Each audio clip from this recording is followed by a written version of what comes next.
ద్రాక్షారామ శ్రీ వీర వెంకటాంబిక కళాకారుల సంఘంచే నయనానందకరంగా కళా ప్రదర్శన. అంబేద్కర్ కోనసీమ జిల్లా రామచంద్రపురం మండలం దక్షిణ కాశీ ద్రాక్షారామ దక్షగుండం శ్రీ ఘంటాంబికాదేవి ఆలయం వద్ద జూలై 1వ తేదీన శ్రీ వీర వెంకటాంబిక కళాకారుల సంఘం సమావేశాన్ని ఏర్పాటు చేశారు. ఈ సందర్భంగా డోలు, సన్నాయి, తాస, వీర్ణం వాయిద్యకారులు, గరఘాట, వీరనాట్యం మొదలగు కళాకారులంతా హాజరై కళా ప్రదర్శన గావించారు. ఈ కార్యక్రమంలో కళాకారుల సంఘం అధ్యక్ష కార్యదర్శులు చింతలూరి సూర్యనారాయణ, అయినవిల్లి రాంబాబు కళాకారుని ఉద్దేశించి మాట్లాడారు. డోలు, సన్నాయి, గరఘాట, వీరనాట్యం వంటి కళలన్నీ అంతరించిపోతున్నాయన్నారు. కావున ప్రజలంతా జానపద కళలను ఆదరించాలని వారు కోరారు. ప్రభుత్వం కళాకారుల కళను గుర్తించి చేయూతనివ్వాలని, అలాగే కళాకారులకు పెన్షన్లు ఇవ్వాలని కోరారు. కళాకారుల సంఘ సభ్యులంతా దక్షగుండం వద్ద తమ తమ కళలను ప్రదర్శించి అక్కడి నుండి బయలుదేరి ద్రాక్షారామ మెయిన్ రోడ్డు మీదుగా ర్యాలీగా కళా ప్రదర్శన సాగించుకుంటూ శ్రీ మాణిక్యాంబ సమేత భీమేశ్వర స్వామి వారి ఆలయానికి చేరుకున్నారు. ఈ కార్యక్రమంలో శ్రీ వీర వెంకటాంబిక కళాకారుల సంఘం సభ్యులు పాల్గొన్నారు.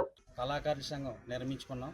ఈ సంఘం ఎందుకు నిర్మించుకుంటున్నాం అంటే, మనకి అంతరించిపోతున్న కళలను మళ్ళీ మేము బయటకు తీసుకొచ్చి జనాలకి మేము ప్రదర్శనిస్తున్నాం. ఎన్నో ప్రోగ్రాల ద్వారాగా అమ్మవారి జాతరలకు, వీరభద్ర సమరలకు మేము ఎప్పటి నుంచో మేము ప్రదర్శిస్తున్నాం. అలాగే మేము మా కళ అంతరించిపోతుంది. అది అంతరించిపోకుండా మా కళాకారులందరూ కూడా దీన్ని ముందుండి కృషి చేయాలని మేము ఈ సంఘం మేము పెట్టుకున్నాం. ఈ సంఘం ఈ వీర వెంకటాంబిక కళాకారుల సంఘం అది ఎప్పుడైతే మేము నిర్మించుకున్నామో మీ అందరం కూడా ఐక్యతగా ఉండాలని మా సూర్యనారాయణ గారు, మా ప్రెసిడెంట్ గారండి, వీరందరూ కూడా చాలా చక్కగా కృషి చేశారు. అలాగే రాంబాబు గారు అనగా మా పెద్దలు ఉన్నారండి, గౌరవాధ్యక్షులు, వాళ్ళందరూ కూడా మాకు చాలా సపోర్టింగ్ ఇచ్చి అలాగే ఈ కళలను ఇంకా పైకి తీసుకురావాలని మేము పోరాడుతున్నామండి. దాంట్లో భాగంగానే ఈ రోజు నాడు మేము వీర వెంకటాంబిక కళాకారుల సంఘంలో నుండి ఈ రోజు నాడు ఊరేగింపుగా ఒక ర్యాలీగా మేము కూడా కళాకారులమే అని అందరికీ పరిచయం చేసి ఈ కళను అంతరించిపోకుండా ఇంకెలాగే కాపాడుకోవాలని మీ అందరికీ తెలియజేయాలని కోరుకుంటున్నామండి. నా పేరు చింతలూరి సూర్యనారాయణ. శ్రీ వీర వెంకటాంబిక కళాకారుల సంఘం నిర్మించుకున్నాను. నన్ను అధ్యక్షుడిగా ఎంచుకున్నారు. అయితే ఈ కళా ప్రదర్శన ఇప్పుడు ఇవ్వడానికి కారణం ఏంటంటే, మన కళలు అంతరించిపోతున్నాయి.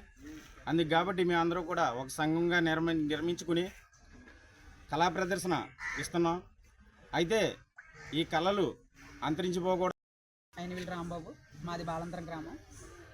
అయితే మేము ఈ కళని ప్రదర్శించడానికి కారణం, మా కళ అంతరించిపోతుందని చెప్పేసి మేము ఇప్పటి నుంచో కూడా మాకు ప్రభుత్వం నుంచి ఏ నిధులు అందక, అయితే మాకు ప్రభుత్వం ఏ సహకారం చేయక మేము ఓన్లీ ప్రోగ్రాల మీదే బతుకుతున్నాం. అయితే వీరభద్ర భవనాలని, గరగల సంబరాలని అవి లేనప్పుడైతే మేము ఇంకా ఖాళీగానే ఉంటున్నాం. అలాగైతే మా ప్రభుత్వం నుంచి మాకు ఏం అందట్లేదని చెప్పేసి ఈ సంఘం ఏర్పడడం జరిగింది. సంఘంలో మేము కోరుకునేది ఏంటంటే, ప్రభుత్వం నుంచి మాకు కొంచెం నిధులు, మాకంటూ కొంచెం గుర్తింపు, కొంచెం ఒక గుర్తింపు ఇచ్చి ప్రభుత్వం ద్వారా మాకు ఒక అంచనా ఇస్తారని చెప్పేసి కోరుతున్నాం. అదే ఈ సంఘానికి పేరు చేసుకుని గురుపురో నేను ప్రెసిడెంట్ చేసుకోవడం జరిగింది. సెక్రటరీ గారు ఎన్నో ప్రెసిడెంట్లు ఎలాగలాగా మొత్తం ఎంచుకుని ప్రజలందరూ కూడా మాకు చాలా సహకరిస్తున్నారు. అలాగే కొంచెం ప్రభుత్వం కూడా మా దృష్టిని అర్థం చేసుకుని మాకు కొంచెం నిధులు ఇవ్వాల్సిందిగా కోరుకుంటున్నాం. నా పేరు దూపాటి సోమన్న, మాది వెర్రపతవరం గ్రామం. మేము నాట్య బృందం, అలాగని ఇది ఒక కళాకారుల సంఘంగా ఏర్పరచుకున్నాం. ఒక 3 సంవత్సరాల నుండి కృషి చేస్తున్నాం. అలాగనే చాలా మట్టి పెద్దలు కూడా కృషి చేశారు. అలా కృషి చేసినా కానీ ప్రభుత్వం చుట్టూ మేము వెళ్ళలేదండి. ఎవరు కూడా మమ్మల్ని పట్టించుకుంటే నాదుడన్నా వాడు లేడు. ఏంటంటే వెళితే ప్రోగ్రానికి వెళ్తే ఆ వేళ వంట చేసుకున్నట్టు, లేకపోతే లేనిబట్టు. కొంతమందికి ఇప్పుడు కూడా 60 దాటేసినా కూడా పెన్షన్లు వచ్చేవాడు కూడా లేవు. ఎవరన్నా సహకారం కళాకారులను గుర్తించి ప్రభుత్వం కళాకారులను గుర్తించి ఆ ప్రభుత్వం ద్వారా ఏమైనా సహకారం చేస్తుందంటే అది కూడా ఏమీ లేదు. ఎక్కడన్నా ప్రోగ్రాం చేస్తే మిమ్మల్ని ప్రభుత్వ దృష్టికి తీసుకెళ్తామని ఆ కాంచూపు కొడుతున్నారు, కానీ పక్క సైడ్ అయిపోతున్నారండి. అలాగని ఇప్పుడు ఈ సంఘం ద్వారా ఇక్కడికి మా సంఘం ఎందుకు నిర్మించుకున్నామంటే, ఒక ఊరేగింపుగా ర్యాలీగా దక్షారామ గ్రామంలో ప్రదర్శన ఇస్తే ఒక ప్రభుత్వం దృష్టికి తీసుకెళ్తారని పెద్దలను ఆశిస్తూ మేము ఈ కళను ప్రదర్శిస్తున్నామండి. అలాగనే ప్రభుత్వం మేము కోరుకుంటేది ఏంటంటే, ఇంకా ఒక 60 సంవత్సరాలు కూడా మరీ చెప్తున్నాం, పెన్షన్లు రాకుండా ఉన్నారు, ఏమీ లేకుండా ఉన్నారు. ఇవాళ ఈ మంచి మంచి బట్టలు వేసుకొని టీవీల్లో కనపడుతున్నాం అంటే మా వెనకాల వెళ్ళకాడ ఎలా ఉన్నారనేది మా దేవుడికి తెలియాలి అంతేను. కాబట్టి గుర్తింపు కార్డులు కూడా మాకు దూరాలు ప్రదర్శనాలకు వెళ్తున్నాం, అక్కడ పోలీసులు అవి ఇబ్బంది పెడుతున్నారు.